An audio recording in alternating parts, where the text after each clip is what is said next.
By getting your team news ahead of the North London derby? Well, basically, should have similar squad to what happened last week against Everton. Maybe Danny Welbeck will be back, and we had a few problems with Peter Cech, who is not sure at the moment. He has not practiced, so I don't know if he will be available. And Nacho Monreal looks all right again, so should be a similar squad. If Petr Cech isn't available, David Ospina has shown in this fixture in the past, hasn't he, that he's more than capable of... Yeah, he is I have no problem with that, David Ospina or Peter Cech. I will make that decision tomorrow. When you look back at the North London derbies over your time here, what are the memories that stand out to you? The memories is always a huge passion, before the game, and the emotional state that becomes a bit more agitated. I worked with Pat Rice at the start when I arrived for many years, so he of course got me very quickly on that territory, and so overall it's always a game that is a bit more charged emotionally, because of the importance it has for us, for the fans, for everybody around the club. But this season, I must say as well, for us, it's if you look at the table, it's as well a very important game. Pat Rice, in the past, was one of the key people who told the new players coming in about the importance and the significance of this fixture. Who takes up that role now? Do they even need to be told? Well, the players know, and because we have many players who are here for years, but as well, the good thing in sport is that you have to find a good balance between being rational and emotional, and as much as you have to be certainly emotionally charged because of the importance of a game, it helps you to get the high energy level. Once you're on the pitch, you have as well to be calm and focused and make good decisions, and that's why you have not to let the emotions take over, and at the end of the day it's down to making good decisions on the football pitch. It's getting quite late to make a call on Petr Cech. Does that not represent something of a risk in a fixture like this? I will not take any risk if he's not 100% fit, for sure, because I have full confidence in David Ospina. You said many years ago that despite this being a local fixture, it wasn't the biggest game on Arsenal's radar during the season. Has that changed much now? Do you see this as among the very biggest games of the season? No, it's the next one, so the next one is the biggest, and it is a big game because we are behind in the table, and we have to make some catch up. So I must say, personally, I think it's more important mathematically for us to come back as quickly as possible than emotionally charged, because I know the importance of this game for over 20 years, but for us it's an opportunity to come back in the table closer to the Champions League spot, and that is the priority. You have a very good record at Wembley in recent years. Could a factor like that prove decisive in a game like this? Decisive, no. It has a little weight in it because we feel we have a good level of performances there, so we'll not feel too much away in that situation. But overall, I believe that it will be anyway down to the performance of the day. Will the Wembley element make much of a difference? I mean, you've not played Tottenham at Wembley in your time here, a couple of games before you arrived. I don't know. I don't think so. I just think for us it will be more to sort out the tactical problems and to be at the level of performance we want to be. We have to play our fluent football, and what Wembley gives you is a good quality of the pitch to allow you to play the kind of game you want to play. Alexandre Lacazette didn't get off the bench against Everton. Was that a difficult conversation, having to drop him down? Has he taken that news well? Does he understand that new players coming in mean that it's a bit more crowded in that area of the pitch? You do not have to understand too much, the phone. What you want is that everybody focuses to win the game. Is it do they start the game or not? And In this game, it didn't come on because we had a problem with the goalkeeper.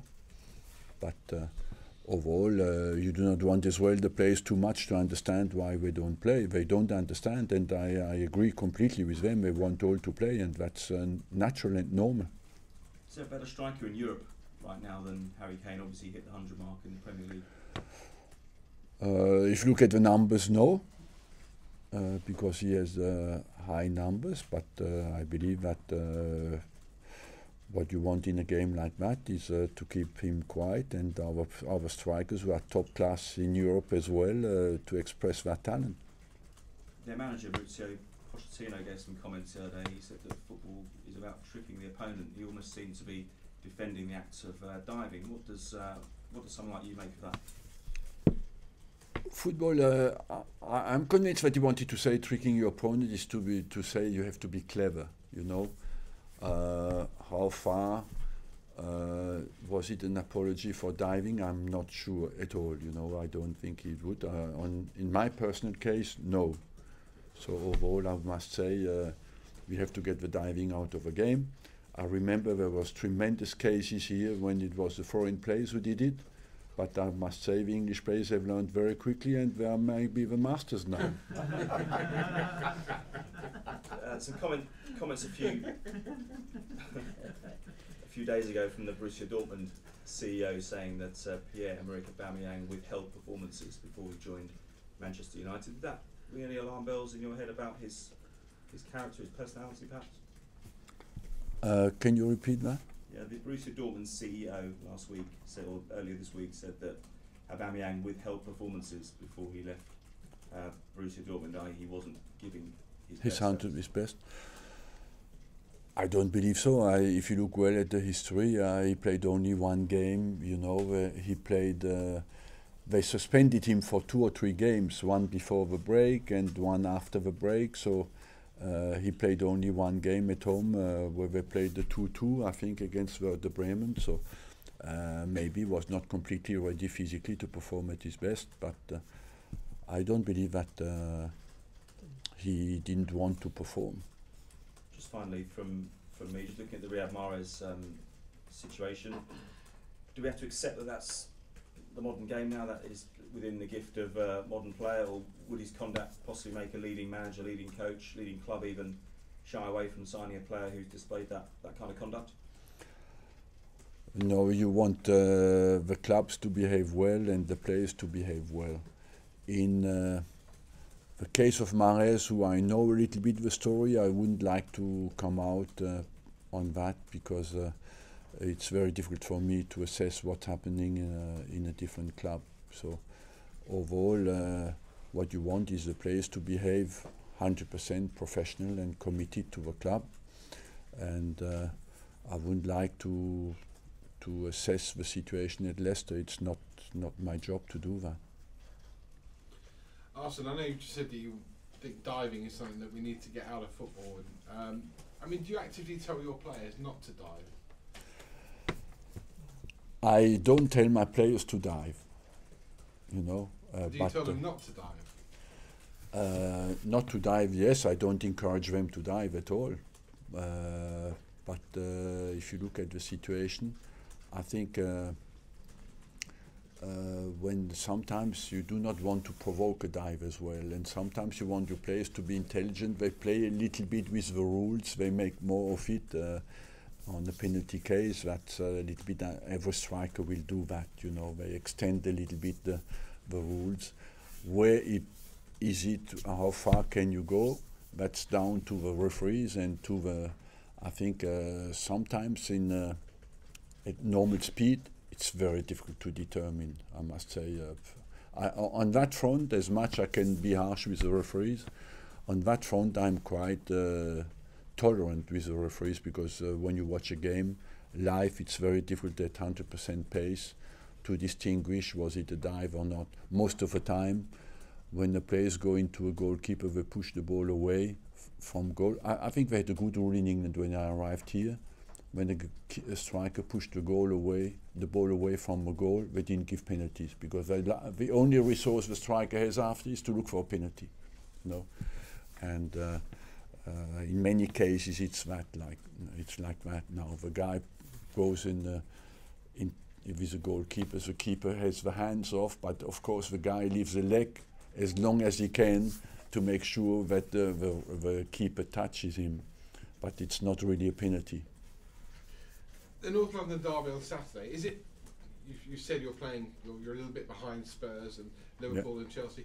Is it a must not lose game? I mean, we spoke last week about your away form. It's more want to win game. We want to win this game, and we want absolutely. We have a good opportunity, and we want to take it. I think nearly all of your players would have had some experience of playing at Wembley, but some, like Aubameyang and Mkhitaryan, it'll be their first experience of a North London derby. You've already said it's different to any other game, but in terms of trying to keep their emotions in check, how would you do that? Just by focusing on the performance and on our team play, we want on focusing on how we want to play the game tactically and technically. And once the game has started, these guys have experience. They've played top-level games. You know, they know what is important, and they know that the most important will be to focus on the performance. Finally, I'm sure you've done all your homework on Spurs, but the Newport manager had a little dossier that got leaked this week, and apparently Juventus asked for the dossier on the Spurs weaknesses. Are you going to ring up the Newport manager and maybe ask for that dossier as well? Yeah, I will call him straight away when I come out of a press conference. Arsene, with the arrival of Aubameyang and Mkhitaryan, have you noticed that the team dynamic within the dressing room has changed, and if so, how? It gives always a new hope, you know, to fresh players who come in with their talent. But the most important will be the team performance. I just spoke in a different interview about Mkhitaryan. He came in, his first experience was at Swansea, was not very positive. After we played against Everton, it was very positive. So that's what you want, is to have a positive history. And then at the start it gives you a swing upwards, but after it has to be backed by their individual performances and by the results of a team. Last week you said that you were going to try to find internal solutions to improve your defence. So have you found those solutions to be able to stop Harry Kane? Answer on Saturday, you know, I can talk and talk and talk. At the end of the day, it's the numbers that will show that. And the best way for us is to have the ball. It's the best way to defend, and to take the game to them, and after that, when you don't have the ball, to defend as a team. And lastly for me, when Pochettino arrived in this country 5 years ago, a lot of people were saying, who is he? And similarly, when you arrived in this country, you had Arsene who. Yeah. Have you been surprised by how quickly he has settled into life in the Premier League and how successful he's been? Yes and no, because I think always when a manager comes in that certainly the club has done his homework, and that he has some talent, and he has proven that since he's here. So he has done a good job, and that's what you want. You wish every manager who comes into the game, who comes into the Premier League, to bring something special, and to be capable to survive in a world that is quite very harsh and very demanding. We sort of touched on the Wembley record already, but you've won the last 9 games you've played there. What is it about Wembley that seems to bring out the best in Arsenal? Well, it was always very important games for us, you know, and vital games, and that's why the focus was there. I don't. Is that special link with the players? No, it's just linked with the fact that at Wembley you play big games where you are under pressure to perform, and we responded every time well to it. Did you prefer to play this game at Wembley rather than White Hart Lane, though? Yes, because we have a positive history there, and of course Wembley is a pitch that is of quality, a stadium where you have a big crowd, and there's always a special day in your mind. So overall, yes. We've spoken a lot about the away form and it not really been good enough this season. You mentioned earlier sort of tactical issues with that. What have you kind of identified as the problems away from home? Overall, we lost games with 75% possession, you know, at Swansea, for example. So I believe that we had not the same comfort, maybe because of a negative history.